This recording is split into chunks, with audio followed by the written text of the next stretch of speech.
What's up guys, Spin Firearms here, and today we're going to be talking about a handgun that is a new release. It's actually not out yet, it'll be out in April, but I'm making this video because I got it.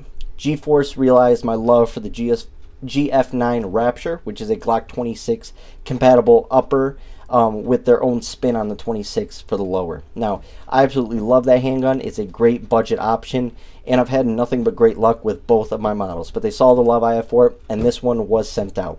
Like I said, this will be available in April, and I'm actually really excited for this. Now, you know, I don't carry a lot of compacts, and every now and then I do. You know, just depends on what I'm doing, where I'm going, stuff like that.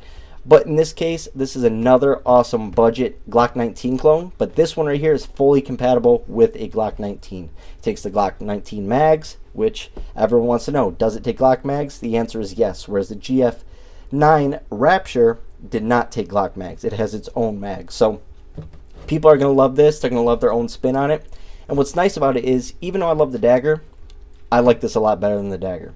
And even though I love my daggers, like I said, I have a couple daggers, you can mix and match parts and stuff like that. So honestly, with all these Glock 19 clones and stuff like that, you can make the perfect handgun. Now, let's get into it. This one came in this case. Let's check it out. And by the way, like I said, it was sent to me. But as soon as I got it, I sent an email back saying, how can I buy another? Because I want to get one just for a backpack firearm, you know, hiking, a backup compact, whatever the case may be, because honestly, I really like this. So I will be buying my own with my own money. It just is what it is. Let's get into it, guys. So what's nice about this is you see the case. The GF9 Rapture, which is the Glock 26 version, actually came with a lot of nice stuff. Now this comes with more cleaning-esque stuff right here. We're going to have your, I believe that's your trigger lock, I believe. So that's how they're sending that. But why am I putting that back in there? That's gone. And then looks like a bottle for lubricant, some brushes, you know, actually a pretty decent setup. A lot of firearm companies send that stuff with it, and I'll take it. And a very nice case. Now, let's go ahead and take a look at the handgun itself. It is safety checked and cleared. I think you guys are really, really going to like this. Now, it does not come with Glock mags, but as you can see, these are basically Glock mags in every way, shape, or form. Sorry, a little lint. They look like Glock mags, but they are not. And we're going to see how well they actually run. So it'll be very interesting. Now, I've already been messing around with this handgun, and honestly, I really like it. Like I said, let's take a look at this thing. You guys say I move my hands too much. Well, I'm going to just slow it down for you guys and let you see everything we're working with here. Dang, the Exodus, that actually looks pretty cool on that slide.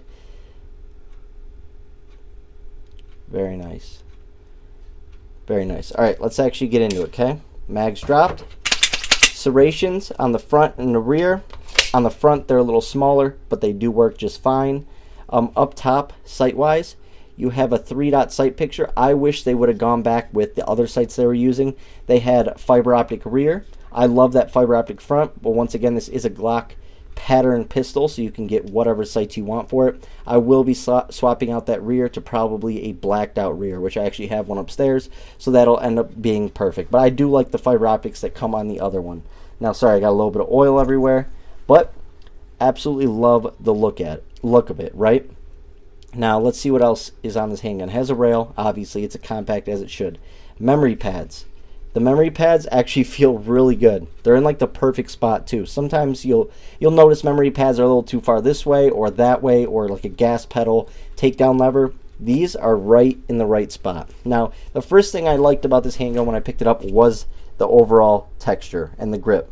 Now, on the GF9 Rapture, that one's a little bit thinner, and that felt really good in the hand because they do an awesome job with their texturing. As you can see right here, texturing is great, and then you have these little checkered pyramid things in the rear and the front, and man, does it lock in your hand. Check this out though. Notice that mag? You have a built-in mag well. Check that out. That thing is just, honestly, it locks your hands in perfectly. Feels really good. And obviously this is 16+1 setup of 9mm. I'll keep you guys updated on the price when I buy my own from Gforce. Like I said, I want to get my own because this is absolutely awesome. Stainless steel guide rod. Yeah, I'm loving this thing. Now, we're going to get into the trigger, and then on top of that, like I said, I didn't say this yet. with my Springfield Armory Hellcat, I'm taking one and I'm dedicating it to deep testing. People don't believe the reliability of the Hellcat and stuff like that when I make these videos, so we are going to be testing that one thoroughly. I also am going to be testing this handgun thoroughly, and I will be putting out a range review probably after next weekend. I'm going away to some property, so I will get a lot of good footage with it. But man, does this thing feel good in the hand. Now, I have a Glock 19 Gen 5, and this feels better. Better texturing. You do not need grips for this. It's just like the GF9 Rapture, and that magwell feels really good in the hand. The finish is actually pretty decent. I'm very, very surprised. Check that out. And then let's go ahead and check out that trigger. Now, everything functions on this handgun. Runs great. Let's check with the other mag if it's going to launch as well. Yep. Clear. Let's check out that trigger, right? It is better than a Glock trigger. That's 100% sure. Ready?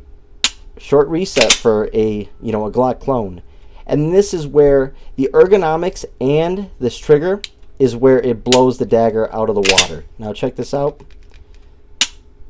See, it feels Glockish, but it's a little bit more crisp and clean. And they really cleaned up the Glock trigger, if that makes sense. And the PSA dagger has a very spongy trigger. This is just quick to reset, and it really springs back. Notice that springing. Watch. Very nice. First trigger pull. Let's see if we move it all. Very nice trigger. I mean, it's hard to explain. It's a bit more clean and crisp and lighter than your average Glock trigger. I would say it's about a 5-pound trigger in this video, about 5.5 for this particular model. Now, obviously, if it's a Glock clone, weights of trigger pulls are going to be all over the place. But this thing right here feels really good. I like the big trigger guard, allowing a gloved finger in a cold area. I'm trying to let you guys see. You got plenty of room for a gloved finger in there. Absolutely love it. Now, the number one thing I'm looking out for on this handgun, in order to separate itself from the pack, right? Because there's so many Glock clones. I want to see, one, obviously reliability for being a budget firearm. But two, I want to see how this handgun actually performs shooting. Is it going to be accurate? Is it going to be reliable? But like I said, the main thing I'm going to be looking for is the recoil impulse. If this is a handgun that handles recoil the way that the GF9 Rapture did, which was actually really well, it handled recoil better than my Glock 26, which was very surprising. If this handles recoil better than my Glock 19, then this 100% is definitely a sleeper budget clone. Now, obviously, it's not optics ready. I'm sure there will be some optics ready versions out there, but I'm not buying this to put an optic on it. I'm buying this, as a backup in my backpack, when I go hiking. This is going to be when you go boating, all sorts of stuff. That is what I use these compacts for. And this right here, I absolutely love. I also like budget firearms just for being a beater. I love to be able to just beat on a firearm and not worry about it being my carry firearm or an expensive firearm. I just love to be able to, beat it up and handle it and train and, hit stuff with it. Not on purpose, obviously, but that happens while training and not have to worry about it. Honestly, I really like this handgun. I think it's very clean, very smooth. Once again, it takes Glock mags. I'm very interested to see where Gforce Arms takes these, because I know they're going to be releasing a bunch of aftermarket stuff for the GF9 Rapture, so we'll see what they do with the Exodus. But honestly, out of all the Glock clones I have that are compacts, I have the Stoeger STR9 compact, I have the PSA Dagger, let's see what else I have. I have the Smith & Wesson SD9 V2.0, I believe it is. And honestly, I like this the best. This feels the best quality out of all of them. Actually, the Stoeger and this are about similar in quality. This has the best trigger out of all of them. I mean, man, is that thing clean and crisp. But overall, we'll see how it performs, because the real test is out at the range or out in the woods. Hope you guys enjoyed the video.